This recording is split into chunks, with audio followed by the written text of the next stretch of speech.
Vamos a invitar al doctor Tremante de la Universidad Internacional de la Florida que haga su presentación. Gracias, Carlos, por las palabras de introducción. Quiero aprovechar y agradecer al personal del Senati que está aquí, que ha hecho posible llevar adelante este importante evento, la presencia de estudiantes, profesores. Sobre todo quiero agradecer, sé que están por ahí Nadia y Keiko, que siempre están pendientes de uno y hacen que esto sea posible. Quiero, en nombre de la Universidad Internacional de la Florida, de su presidente Mark Rosenberg, del provost Ken Furton, del decano de Ingeniería y Computación John Volakis, agradecer al Senati, agradecer a su director ejecutivo Gustavo Alba por esta cordial invitación. Ayer fue verdaderamente un placer estar presente en la inauguración de un centro tecnológico que significa un hito en la evolución del Senati. Hace un año, como Carlos mencionó, yo estuve aquí, tuve oportunidad de ver el edificio, verlo ayer, ver la diferencia entre lo que era hace un año y lo que es hoy en día, aunque todavía está pendiente por ahí una promesa de una oficina, pero siempre es una buena excusa para venir. Siempre para mí es un placer venir a Perú, me siento como en casa por la calidez y amabilidad de su gente. Entonces para mí siempre es un placer volver a venir con la excusa de la oficina que sigue pendiente, ¿no? Hemos visto durante el día, damas y caballeros, una larga exposición de distintos modelos educativos en Europa, en Norteamérica, en Canadá, en los Estados Unidos, de cómo la transformación digital está ahí, de las bondades que ese modelo nos ofrece, de cómo nuestros estudiantes se les brinda ahora más oportunidades de acceso y de oportunidades de éxito con lo que significan sus estudios superiores. Y por lo tanto, ese es el mundo de hoy. Ahí estamos. Yo quería destacar en la transformación digital, bueno, el pointer no se ve, no importa, pero lo tienen ahí. En la transformación digital les tengo tal vez una buena y una mala noticia. Sí, todos estamos hablando de la industria 4.0, pero tal vez de hace 2 o 3 años ya estamos en la onda de la industria 5.0. Voy a tratar de explicar eso un poco porque en lo particular en los distintos foros que hemos tenido ya vemos que es una ola o un tsunami que nos viene encima, y si no estamos listos, no solamente hay bondades, sino también hay riesgos. Y tal vez no tendré mucho tiempo para hablar. Carlos me dijo que no hablara más de 4 horas, o sea, yo tengo unas 200 láminas nada más, y vamos a sacar el teléfono, como dijo el doctor Farud, para empezar a divertirnos un poco con esas herramientas, ¿no? Entonces, aquí yo quiero compartir con ustedes un nuevo modelo educativo. Necesitamos generar un nuevo modelo educativo porque en la transformación digital, bueno, nosotros somos actores de ese proceso. ¿Cómo lo estamos enfrentando? ¿Estamos preparados para eso? Y entonces, para tratar de simplemente ilustrar un poquito lo que quiero decir, el modelo educativo es algo que nos parece más sencillo arrancarlo con un ejemplo. Un ejemplo que va a rescatar unos elementos que hemos dejado en el olvido, unos elementos que nos pueden ayudar a blindarnos mejor de cara a esa revolución 4.0 y a la 5.0 que ahora nos anuncian que está en camino o que ya está con nosotros.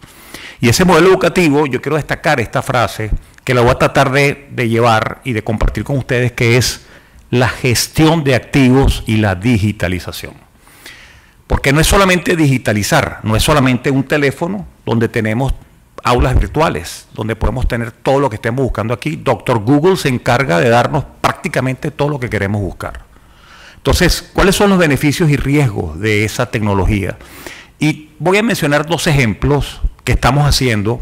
Hay otros que estamos encima de ellos, pero quiero destacar algo con la cual puedo compartir con ustedes con cierta propiedad, que es una gerencia de la energía y una gerencia de la construcción.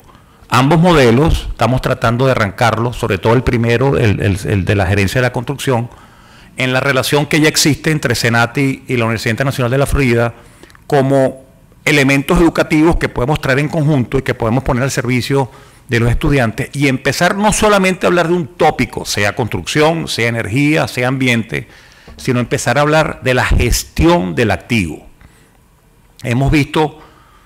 Todos los que me han precedido han hablado sobre la atención al estudiante. Ese es un activo.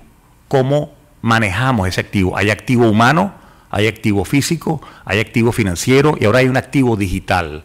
¿Cómo integramos esos activos de manera cierta en un concierto que nos permita estar seguros de que estamos caminando el camino correcto? Porque esa es la otra duda que nos puede, digamos, que podemos enfrentar y no sabemos si estamos preparados para ella. Entonces, antes que nada, quería un poquito introducir mi equipo de trabajo que ha hecho también posible compartir con ustedes ese material. Como ustedes verán, siempre hay una hermosa dama con dos horribles caballeros. Es importante mantener ese equilibrio. Y bueno, mi equipo de trabajo, me siento muy orgulloso de él. Ahí tienen la información, están los emails, son bilingües, podemos compartir con ustedes distintos elementos que pueden haber de interacción, así que bienvenidos, ¿no? Rápidamente, cuando hablamos de la revolución 4.0 y ahorita nos están diciendo de la 5.0, bueno, ¿y qué había antes? ¿Cómo era antes esto? Porque tal vez no somos parte de esa historia, pero está ahí, podemos accesarla y podemos aprender de ella.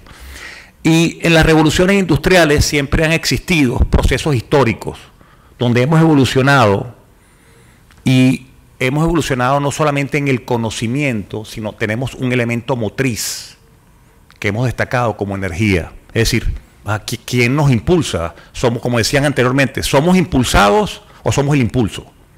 ¿Me explico? Entonces, esa dicotomía es la que tenemos que estar conscientes de ella y ver cómo la podemos gerenciar cada vez mejor. Rápidamente, ahí están las 4 fases de la industrialización.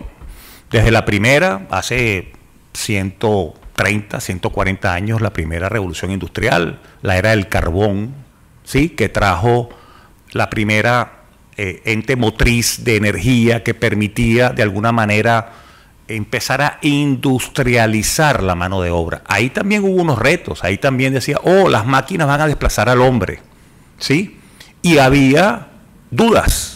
¿Cómo efectivamente vamos de la 1 a la 2 cuando ya tenemos energía distribuida que podemos accesar? ¿Cómo vamos de la 2 a la 3 cuando aparecen los primeros elementos informáticos y de electrónica que permiten optimizar esos procesos? ¿Cómo vamos de la 3 a la 4 cuando ya nos empezamos a conectar y ya hemos visto todos los ejemplos que nos han mostrado los amigos y las amigas que han estado anteriormente mencionando al respecto?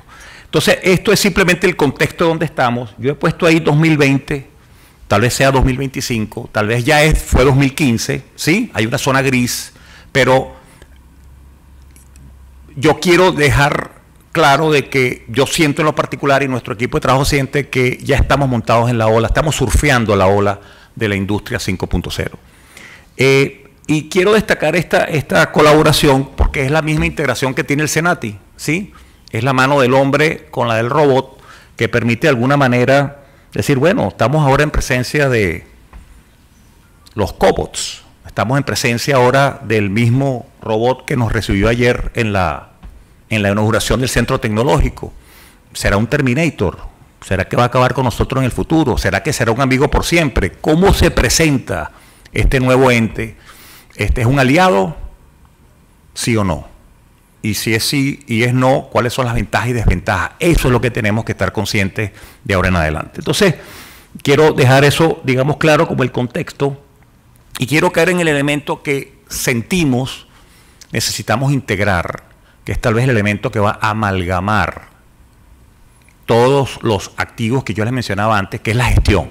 Esa gestión de activos, déjenme decirles, había empezado en la Revolución 3.0. Empezó con Edward Deming en Japón en los años 50, cuando empezamos a hablar de calidad de gestión. Se abandonó en los 70s, 80s y se está rescatando en valor presente. Esa gestión de activos, es decir, muy bien, tenemos una transformación digital, eso es todo, ya estamos listos, ya de aquí para adelante no hay que hacer más nada.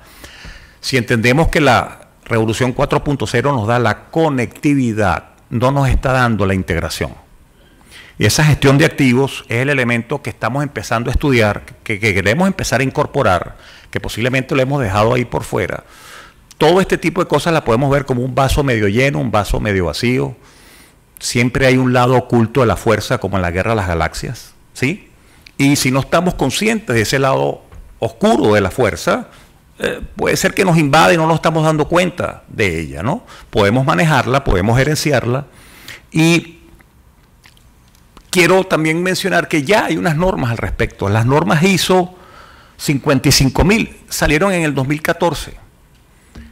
Ya se está discutiendo un nuevo paso en esas normas, pero son las normas que están en este momento ahí, que nos están diciendo, hey, aquí hay un nuevo framework, aquí hay un nuevo parámetro, aquí hay una nueva referencia que puede ser muy útil para seguir avanzando. Y es una herramienta flexible, no son las normas anteriores que eran muy rígidas, que usted tenía que seguir al pie de la letra un récipe de cocina, ¿sí? Siempre es una referencia, pero una referencia mejorable y modificable. Dicho esto, quiero destacar lo que está ahí en el medio. Ustedes pueden leer todo lo demás. Es el valor del activo. Aquí hay una cadena de valor. Ahora se habla de los ciclos de valor. Ese activo es el elemento central. Es el estudiante que venían mencionando todos mis predecesores cuando le damos atención a ese estudiante. Hay una dicotomía muy importante entre que ese estudiante que está colocado ahí como un valor, ¿queremos que sea un actor del aprendizaje o queremos que sea un usuario del aprendizaje? Si es un actor, tenemos que armar un proceso educativo. Si es un usuario, simplemente hay una instrucción. Aprender a hacer algo y ya. Entonces, hay una diferencia importante entre educación e instrucción. De la educación sacamos actores que participan del proceso. De la instrucción vamos a sacar simplemente usuarios que usan el sistema. ¿Okay? Hay una gran diferencia. Y una diferencia que quiero destacar porque son los peligros que pueden estar gracias a las bondades que este sistema efectivamente nos brinda, ¿no? Entonces, ustedes pueden ver ahí distintas cosas, el valor del capital que yo les mencionaba, la eficiencia, la exposición al riesgo, y aquí hay un nuevo elemento que también quiero destacar, porque todo el mundo habla en la industria, sí, la relación costo-beneficio, cuánto me cuesta hacer un producto y en cuánto lo vendo. La gerencia de activos también introduce otro elemento que no tomamos en cuenta a veces, que es la relación costo-riesgo. Y en ese riesgo es donde podemos empezar a entender la valorización del activo.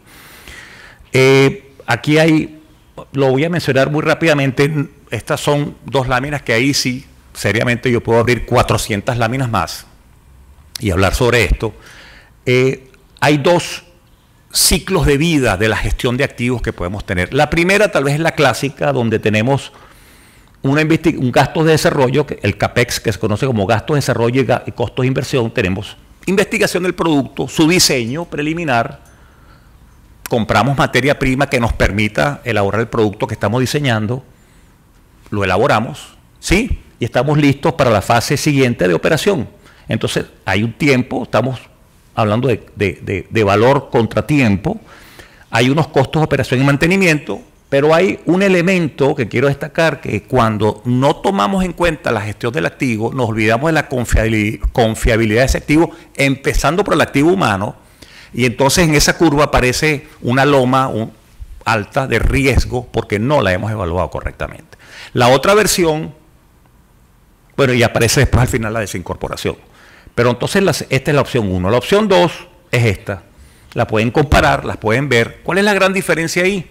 Bueno, primero que estamos dando un valor importante a la investigación preliminar y estamos tratando de que, a pesar de que los costos puedan ser un poco más altos, van invertidos a que el riesgo se minimice. ¿Okay? Entonces, es la valorización del negocio. No podemos hablar solamente del conocimiento, tenemos que hablar del negocio, de ese producto y, como decía anteriormente, la relación costo-beneficio. Y vienen otras curvas que básicamente, muy rápidamente quiero compartir con ustedes, que se conocen como la gestión de activos, donde tenemos una curva de costo típica, ¿sí? Tenemos después una curva de riesgo también típica, entonces podemos optimizar. Y al saber el costo y el riesgo de nuestra cadena de valor, bueno, impactamos. ¿Cómo queremos impactar? Aquí mismo se habló del impacto a la sociedad y el impacto a la industria. Ese impacto es medible en muchos escenarios.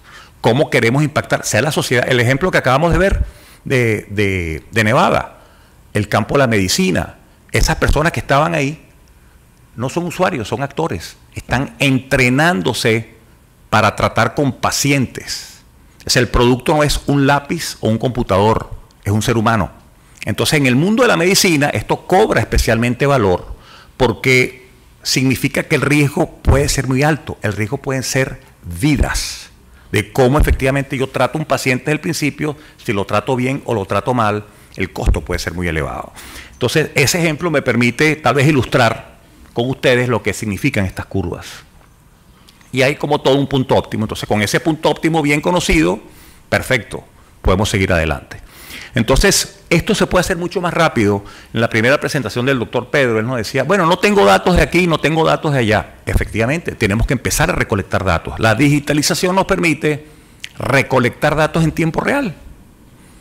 Y esos datos también a muy bajo costo, muy posiblemente. Cuando tenemos los datos, podemos efectivamente construir estas curvas gracias a la transformación digital rápidamente y entender la película que queremos hacer, entender a qué nos vamos a enfrentar, ¿sí? Y con esto entonces poder construir esta curva y tomar decisiones acorde a los datos, no acorde a que yo levanto la mano y veo por dónde viene el viento y a mi mejor entender yo tomo una decisión como gerente. ¿Me explico? Ese es el riesgo que quiero compartir en la transformación digital, porque si no hacemos una gerencia de activos efectiva, podemos estar condenados a un alto riesgo y la relación costo-riesgo puede atentar en contra de la supervivencia del conocimiento y la supervivencia del negocio. Y esa acción que está ahí es donde ya hay mucha gente, hay muchos modelos de ingeniería, de negocios que hablan de esos puntos óptimos y permiten efectivamente calcularlo. Pero ¿cómo lo puedo calcular si no tengo los datos? Entonces nos toca una fase de campo, que es la recolección de los datos, para efectivamente poder armar y obtener estas curvas en cada negocio. Y ahí tenemos gestión de activos en distintos ejemplos. Podemos ir en distintas ramas, ya lo hemos mencionado, ¿okay? Tanto en la rama de la energía, como en la industria petrolera, como en la industria manufacturera, como en la industria médica, como en la industria de la educación. Todo esto también aplica a la industria de la educación. Si entendemos que la educación también es un proceso que tenemos que mirar hacia adentro, no es solamente la formación del estudiante, es cómo lo estamos formando. Esto es un vector que tiene dos vías. Antes lo hacíamos solo con la enseñanza del instructor hacia el estudiante, ahora tenemos que hacerlo también del estudiante hacia el instructor en el aprendizaje. ¿Cómo mido yo el aprendizaje de mis estudiantes? Y si lo que estoy haciendo con mis herramientas digitales es efectivamente un valor agregado en la cadena de éxito y de acceso del conocimiento para mis estudiantes. Dicho esto, fíjense, y que esta lámina me permite mencionar un dato que yo quiero compartir con ustedes. Para el 2025 se estima que el 60% de los nuevos empleos aún no están definidos. Antes nosotros no hablábamos de IT, de Internet of Things. Eso no existía. Big Data tampoco existía. Eso es algo que estamos hablando con la revolución 4.0. ¿Sí? Esos nuevos empleos están apareciendo. Seguimos hablando de las ingenierías clásicas, ¿sí? Pero ya esas ingenierías clásicas están quedando atrás. No es que van a desaparecer, pero si la oferta no va acorde con esta técnica, con esta nueva era 4 y 5.0, desaparecemos como industria de educación superior, ¿sí? Y entonces estoy hablando de ahora de lo que se conoce como IIoT, que es el Industrial Internet of Things. Ya estamos empezando a hablar no solamente del IT, sino del Double IT, es decir, cómo efectivamente manejamos el Internet de las cosas en el mundo industrial, no solamente en la academia para enseñar a nuestros estudiantes, sino de cara a las nuevas exigencias que la industria está poniendo. Y aquí podemos entonces estar, fíjense, dentro de ese aro que está ahí, que es el ciclo de valor que yo les mencionaba, tenemos distintas áreas de la industria, todas ellas alrededor de una gestión de activos que ahora es el Internet industrial de las cosas. Esa nueva herramienta, ahí yo les traje una definición que la pueden conseguir en la web. Ya existe un consorcio que está hablando de esto, que está hablando de las normas que yo le enseñé antes, las 55.000, las ISO 55.000, que está construyendo las referencias, que está diciendo cuáles nuevos empleos vamos a necesitar, dónde están, cómo los generamos, y no solamente cómo los generamos, dónde están los instructores para esos nuevos empleos, para esas nuevas herramientas, para ese nuevo conocimiento. Entonces, aquí hay simplemente una referencia, porque aquí no solamente estamos hablando de inteligencia artificial, que ya se ha mencionado durante el día de hoy, sino algo muy importante es que es machine learning, es cómo las máquinas ya están aprendiendo. Entonces esa relación, sí, esa sinergia del hombre con las máquinas, donde cada vez tenemos una integración mucho más fuerte, pero ¿Cómo hacemos para que las máquinas aprendan y cómo hacemos para que aprendan con nosotros y nosotros aprendamos de ellas? O sea, yo creo que esto es un proceso mutuo, no solamente nuevamente en una sola dirección. Yo quiero tal vez aquí simplemente volver a poner en negrillas, destacar la gestión de activos. Como les dije, en los 50, 60, 70 hablábamos de la gestión de la calidad y ahí apareció la gestión de activos, la abandonamos y se está rescatando. Es un elemento para mí integrador de lo que es la transformación digital. Tal vez podemos ver esto de muchas maneras. Una de ellas es que, sí, el hombre y la máquina, esto es como agua y aceite. Las ponemos juntas, las podemos mezclar, podemos tener una mezcla física.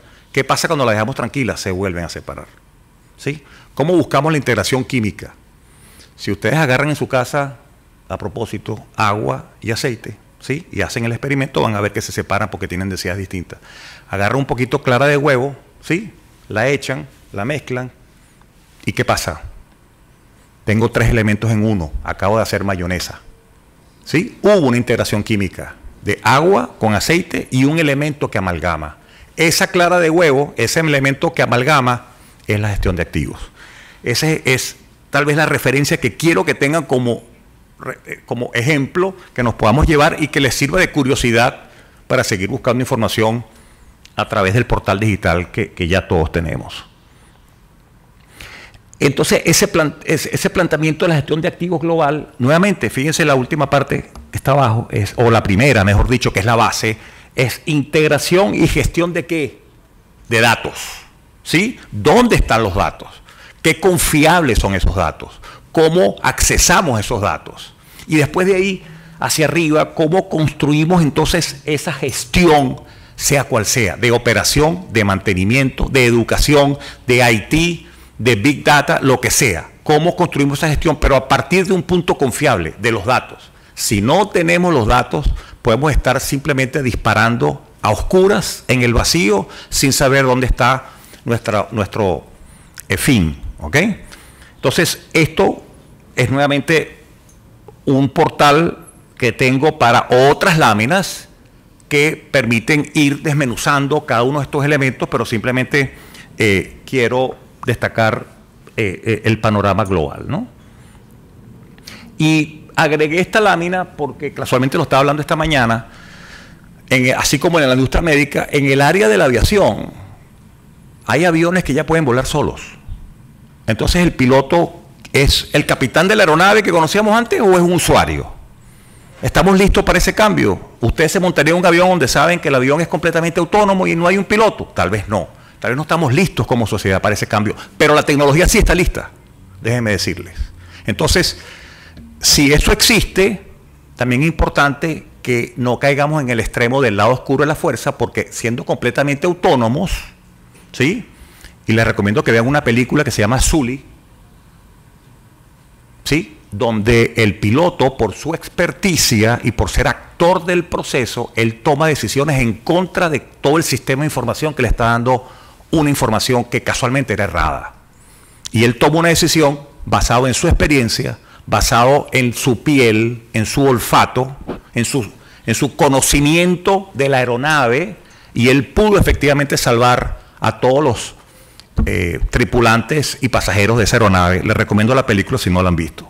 Entonces, esto es nuevamente lo que estoy hablando, es exactamente eso. Ese actor permitió, conjuntamente con las máquinas, tomar una decisión acertada en el caso de un accidente. Y aquí está, entonces, ahí están, fíjense que la primera, la caja azul, es recolectar los datos. Ahora tenemos sensores que obviamente pueden estar en el Nevado del Huascarán tomando datos, ¿sí? Y nosotros estamos aquí recogiendo esos datos. O pueden estar en cualquier otra parte en el fondo del océano y podemos simplemente saber qué es lo que necesitamos como información para nuevamente gestionar nuestros activos. Y después hay una cadena de valor que ahora se convierte, y destaco esto nada más, en un círculo de valor, porque al final, cuando hablamos de optimizar con acciones correctivas, ese aprendizaje de optimizar lo devolvemos, ese feedback lo devolvemos a la primera caja para recolectar cada vez mejores y más datos, o menos, dependiendo de cómo hacemos el filtro de la información de los datos, ¿ok? quiero destacar las alianzas estratégicas, tanto Carlos como Gustavo hablaron de ellas. Para mí es un honor nuevamente ser parte de esa alianza estratégica como Universidad Internacional de la Florida con el CENATI. Hay otras industrias y academias y universidades que FAYU está tratando de buscar, tanto en Colombia, en Chile, en Europa, y ahora con los nuevos amigos ya en Portugal ya tenemos que ir a comer bacalao allá, ¿sí? Así como venimos a comer el ceviche aquí, ya tenemos ese compromiso. Y ese eje que está ahí, esas alianzas estratégicas, damas y caballeros, es el network que nos va a permitir afianzar nuestras fortalezas, llenar los huecos de nuestras debilidades con el conocimiento y nos permite seguir adelante en conjunto. El networking ahora es más importante que antes. Aquí Carlos mencionó lo que es el conocimiento, el aprendizaje colectivo. Entonces, ya estamos rompiendo esquemas, no solamente el conocimiento del aprendizaje individual, sino también el aprendizaje colectivo. Muchas gracias.